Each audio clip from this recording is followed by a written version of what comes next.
Film تجدوا ماء فتيمموا صعيدا طيبا فامسحوا بوجوهكم وأيديكم منه. اور پانی نہ ملے تو پاک مٹی سے تیمم کر لو، اس طرح کہ اپنے چہرے اور ہاتھوں کا مسح کر لو. بسم اللہ الرحمن الرحیم. الحمدللہ رب العالمین وصلی اللہ علی محمد وآلہ الطاہرین. موضوع گفتگو تیمم، اور ہماری اس گفتگو کا عنوان ہے وہ چیزیں جن پر تیمم کرنا صحیح ہے. جن چیزوں پر تیمم کرنا صحیح ہے انہیں تدریجاً آپ کے سامنے بیان کرتے رہتے ہیں، لیکن پہلے مرحلے میں جس جانب اللہ سبحانہ و تعالیٰ نے توجہ دلائی وہ ہے صعید. صعید یعنی زمین کا یہ اوپری حصہ، چاہے وہ مٹی ہو، پتھر ہوں، کنکر ہوں، ریت ہو، بجری ہو، بالو ہو، جو بھی چیزیں عام طور پر زمین کا جنہیں اوپری حصہ کہا جاتا ہے ان پر تیمم صحیح ہے. پتھر کی جتنی بھی اقسام ہیں ان پر تیمم صحیح ہے، چاہے وہ سنگ مرمر ہو، گرینائٹ ہو، سنگ سیاہ ہو. لیکن وہ پتھر کہ جو پتھر تو ہیں لیکن انہیں ساتھ میں کہا جاتا ہے جواہرات، ایسے پتھروں پر تیمم صحیح نہیں ہے. اسی طریقے سے چونے کا پتھر ہو اس پر بھی تیمم صحیح ہے، اور چوک کا پتھر ہو اس پر بھی تیمم صحیح ہے، لیکن احتیاط یہ ہے کہ پکنے سے پہلے، یعنی اگر یہ پکے ہوئے ہوں تو ان پر تیمم نہ کیا جائے. اسی طرح سے سیمنٹ بھی پکنے کے بعد، لیکن جو سیمنٹ بنانے کے پتھر ہیں جتنے بھی اقسام کے، اگر وہ را میٹیریل کی صورت میں ہیں تو ان پر تیمم صحیح ہے، لیکن اگر وہ سیمنٹ بن گئے کیونکہ وہ پک کے بنے ہیں یا سیمنٹ کا فرش بن گیا تو ان پر تیمم صحیح نہیں ہے. اسی طریقے سے مٹی پر تیمم صحیح ہے، لیکن مٹی کو اگر پکا کے کوئی کوزہ وغیرہ یا مٹکا بنا لیا جائے یا اینٹیں بنا لی جائیں تو ان پر بھی تیمم صحیح نہیں ہوگا. لیکن ہاں، مٹی کی اگر دیوار ہے، کون سی مٹی کی؟ کچی مٹی کی، جس طرح سے گاؤں دیہات میں دیوار بنائی جاتی ہے، ان پر بھی تیمم کیا جا سکتا ہے. یعنی اگر ان پر ہاتھ پھیرا جائے، جو طریقہ بعد میں بیان ہوگا، تیمم کیا جا سکتا ہے. یہ ساری چیزیں آتی ہیں تقریباً پہلے مرحلے میں، اور اس کے بعد باری آتی ہے گرد کی، کہ اگر یہ چیزیں نہ ہوں، فرض کریں ہم کسی کمرے میں ہیں اور وہاں پر یہ چیزیں نہیں ہیں اور ہمیں نہیں مل سکتا کچھ، ہر جانب برف باری ہے، لیکن ہمارے لیے ممکن ہے کہ پاک گرد کو جمع کر سکیں تو اس پر تیمم کریں. لیکن اگر کسی پاک قالین میں سے مٹی نکالی جا سکتی ہے جھاڑ کے، تو کچھ مٹی نیچے چلی جاتی ہے، اگر وہ پاک ہے تو پہلا مرحلہ یہ ہے کہ اس پہ کریں.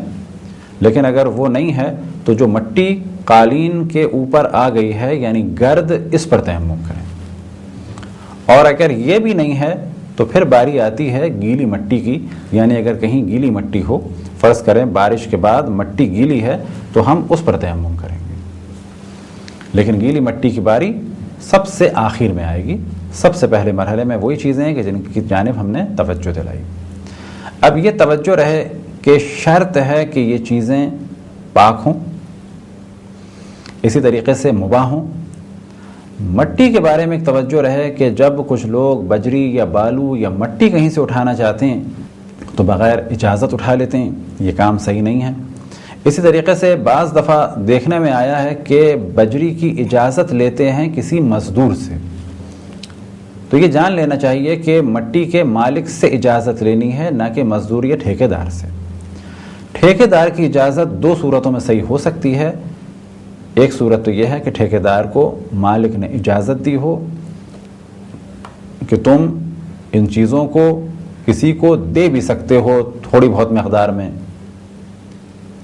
یا یہ کہ گھر کسی اور کا ہو لیکن جو سامان رکھا ہوا ہے اس کا مالک ٹھیکیدار ہے. کیونکہ گھر کی کنسٹرکشن بھی دو طریقے سے عام طور پہ ہوتی ہے.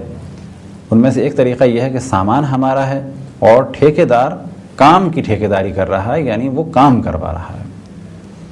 دوسرا طریقہ یہ ہے کہ گھر ہمارا ہے اور ہم نے گھر کس قسم کا بنے یہ ٹھیکیدار کو بتا دیا ہے، میٹیریل ٹھیکیدار کا ہے. تو ایسی صورت میں جو مال لگ جائے گا وہ ہمارا ہوگا، لیکن جو را میٹیریل ہے وہ ٹھیکیدار کا ہے. تو اگر وہ مال ٹھیکیدار کا ہے یعنی کانٹریکٹر کا ہے تو اس سے اجازت لینا صحیح ہے، لیکن اگر وہ مال مالک کا ہے تو پھر مالک کی اجازت ہوگی، یا یہ کہ ٹھیکیدار کی اجازت صحیح ہوگی بشرط یہ کہ مالک نے اس کو اجازت دے دی ہو، یا یہ کہ ٹھیکیدار اور مزدور اور مالک میں اس قسم کا کانٹیکٹ ہے اور تعلق ہے کہ وہ ہمیں بعد میں اجازت دلوا دے گا کسی فون کے ذریعے سے، یا تھوڑی دیر میں مالک آنے والا ہے جب اس کو بتایا جائے گا، لیکن یہ جو کنڈیشن ہے یہ مناسب نہیں ہے، اس وقت تک استعمال نہ کیا جائے جب تک کہ مالک کی اجازت کا یقین نہ ہو جائے۔ اسی طریقے سے اگر مٹی ہے تو اس میں بھوسا یا کوئی اور چیز اتنی ملی ہوئی نہ ہو کہ اب اسے مٹی نہ کہا جائے، اور جب ہاتھ مارا جائے مٹی پہ تو یہ نہ کہا جائے کہ یہ ہاتھ مٹی پہ پڑا بلکہ یہ ہاتھ بھوسے پہ پڑا۔ اگر اتنی مقدار میں بھوسا ملا ہوا ہے یا اتنی مقدار میں کوئی اور چیز ملی ہوئی ہے تو پھر تیمم صحیح نہیں ہوگا۔ اور اسی طرح سے جس جگہ پہ تیمم کیا جائے شرط یہ ہے کہ وہ جگہ غصبی نہ ہو، اور اگر تیمم کے بعد یہ پتہ چلے کہ یہ جگہ غصبی تھی لیکن اگر وہ جگہ ہم نے غصب کی تھی اور ہمیں یاد آیا ہے تو ایسی صورت میں تو احتیاط یہ ہے کہ یہ تیمم باطل ہے اور نماز دوبارہ پڑھی جائے۔ لیکن اگر یہ جگہ کسی اور نے غصب کی تھی اور ہمیں تیمم کے بعد پتہ چلا تو ہمارا تیمم صحیح ہوگا۔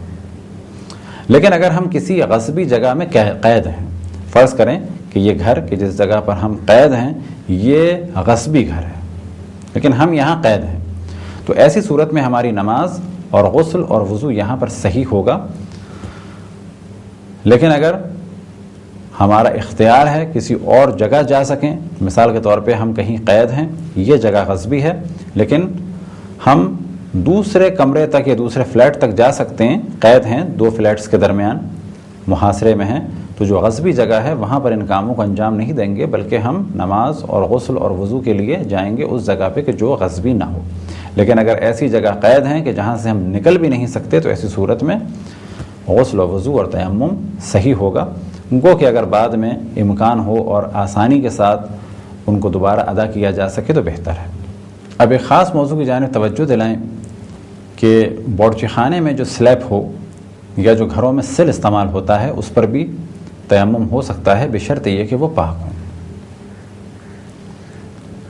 لیکن ایک جانب توجہ رہے، کیونکہ عام طور پہ جو ہم مسائل بتا رہے ہیں وہ احتیاط کے مطابق بتا رہے ہیں، تو احتیاط یہ ہے کہ جس پتھر پر تیمم کیا جائے اس پہ کچھ گرد ہو، لہذا اگر کوئی پرووائڈ کر سکتا ہے مٹی تو وہ کوشش کرے کہ باورچی خانے کے سلیب پر یا کسی اور جگہ کے جہاں پر پاک ماربل وغیرہ لگا ہے اس پر تیمم نہ کرے۔